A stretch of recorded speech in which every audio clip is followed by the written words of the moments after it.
much for joining us. Before we start, I would love for you just to say your name and your title. Okay, I'm Carmen Nava, Senior Vice President of our Customer Information Services at AT&T.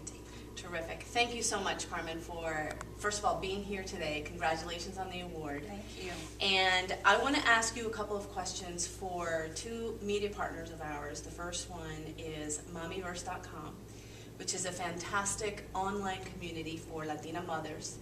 And one of the things that we are trying to do with mommyverse.com is to give exposure to successful Latina executives who are mothers and who understand some of the challenges and some of the rewards that come from having a successful career. So first, tell us a little bit about your childhood. You know, readers and viewers love to know what kind of, in what kind of way some of their role models grew up in. It makes it relevant. It makes it that sort of personal story. Sure. So I grew up in Los Angeles, in East Los Angeles, in a very traditional Hispanic Catholic home, and I was the fifth of 7 children. My parents married late in life, and then proceeded to have 7 children, and they were such an inspiration to me because while neither one went to college, they both completely understood the value of education and made sure that we went to the best possible schools and that education was always the highest priority. So I was very blessed. My dad ran his own business. My mom took us around, always kept us busy.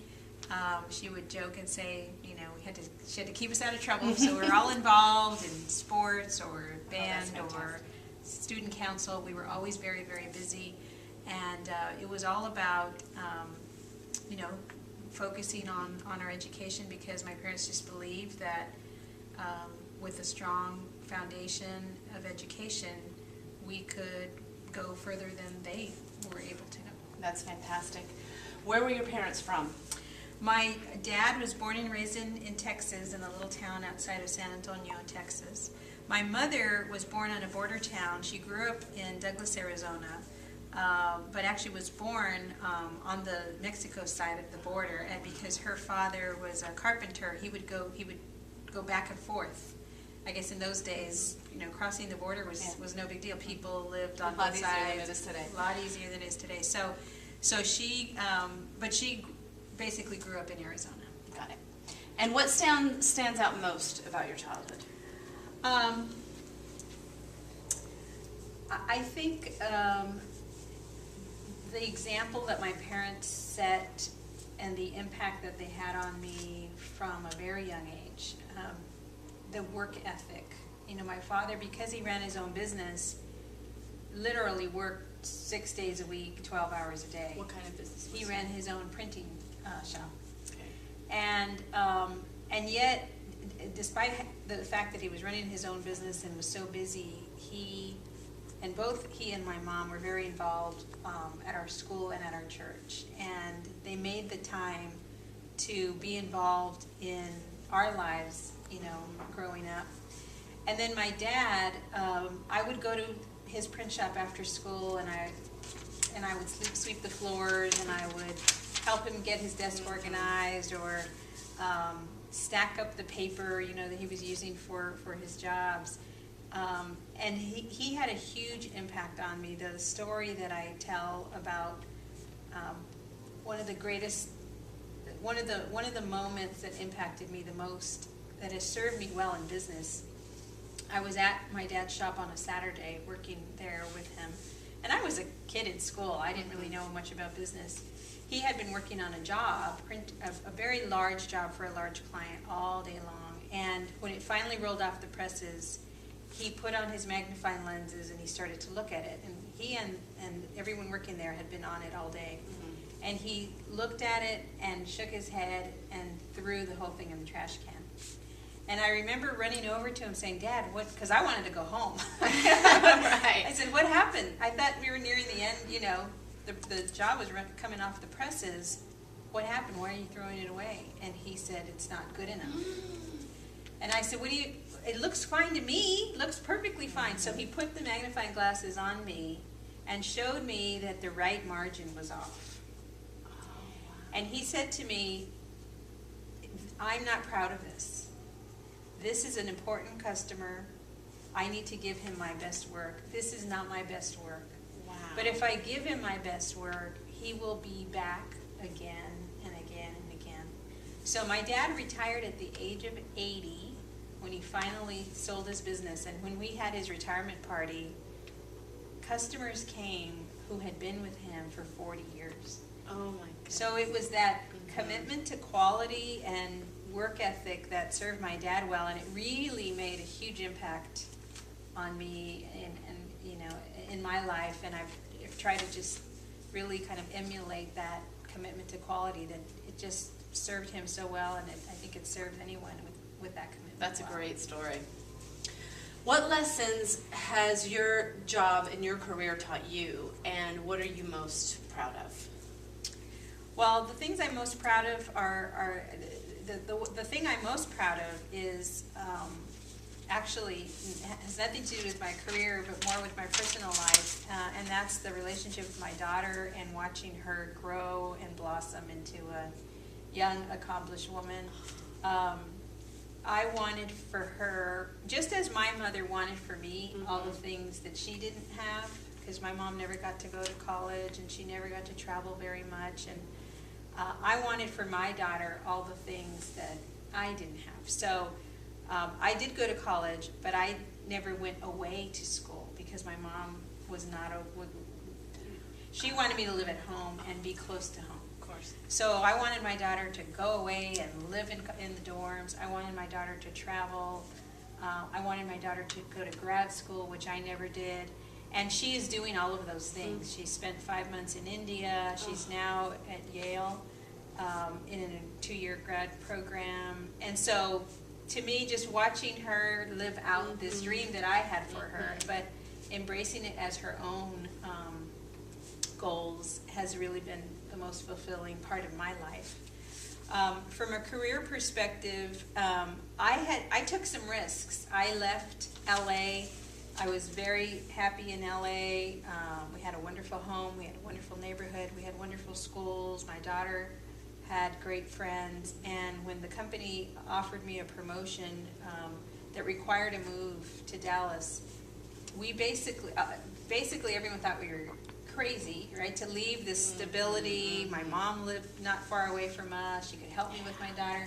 So I took some risks, but I always felt that you know, if you really want to go after your goals and your dreams, it does involve taking some risks and not being afraid to venture out and maybe do what others, you know, wouldn't do. And I feel very gratified that although I took those risks, it paid off, and it didn't harm my relationships with my family. We're all still very close. It actually makes going home even more special because we're not there all the time.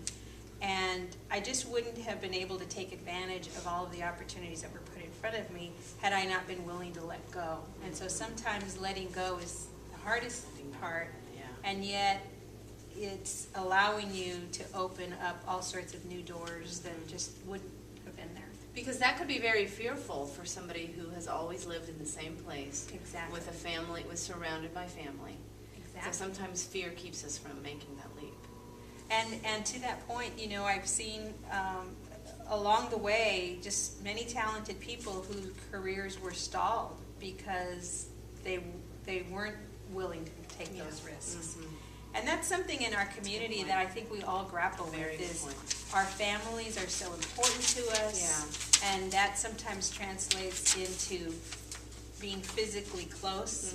And I think we have to rethink that, because I feel probably closer to my family than I've ever been, and yet I'm far away. And so you have to find the new ways to stay close and still accomplish those goals. And I would hate to see someone who's talented and has a lot to offer holding themselves back just because of the traditional views sometimes in our community about family.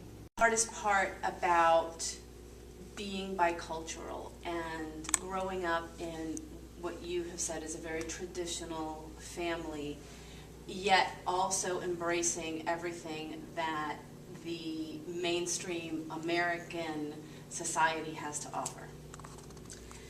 You know, I really think that it's that both can coexist. I've never felt that I had to give up who I am or what my family was all about in order to fit in. I've always, I guess, just had a belief that there's a richness to, you know, bringing different people together, different cultures together, and I try to teach people about our culture.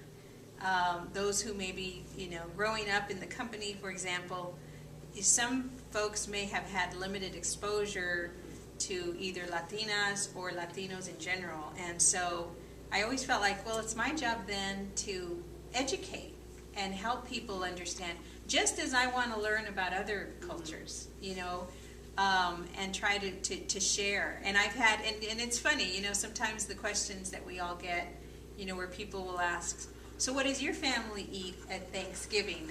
And I say turkey. I've heard that one before. And, you know, and it's just a matter of, it's not anything, it's not that anyone's trying to be, you know, to put you down or to be rude. It's simply just, They don't know. they're curious, Right. and they just may not realize. And at the same time, you know, food and music and all the things that make up our culture, there's just there's so much richness in it that I think, you know, we can share that. So I've never really felt like I didn't fit in, or it was more a matter of, okay, how can I make sure that everyone's comfortable around me? If I'm the one that's different in the room, then it's my job to reach out to them and make sure that I can break down those barriers. That's terrific. What is a Latina to you? Well, I don't think there's one answer. I think, you know, and I've had the privilege to work and know so many in so many different fields, that we come in all shapes and sizes. We come from all different parts of the country and parts of the world. We're in so many different fields that I think we've broken so many of the barriers that existed in the past. And so I don't think there's a single answer. You know, we're from many religions, we're from many political parties. We just are doing so much in so many areas. So I don't even want to stereotype us or box us in or put any sort of barrier around us, because we're virtually everywhere. We're everyone. We're everywhere. Yep. I like that. So who are some of the Latinas that you most admire?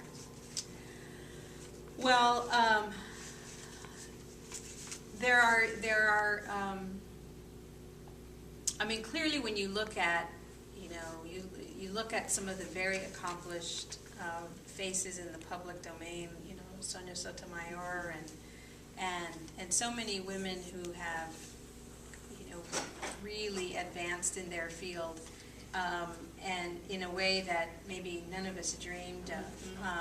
So I guess I admire those women who've really been able to break through the barriers and had all the odds against them. I mean, you hear, you know, her story in particular is so inspiring. I mean, growing up in the projects and the life that she had, and to think that she could just accomplish, you know, to be our first Supreme Court justice is just a phenomenal. Inspiring, It's yes. very inspiring. So, but it's everything from that to my mom, you know, who you know, grew up she would tell us stories about the discrimination that existed back then, and the fact that, you know, she wasn't allowed to celebrate her culture. It was not allowed. The kids in her school could not speak Spanish. You know, she did not feel that she fit in, and yet she raised us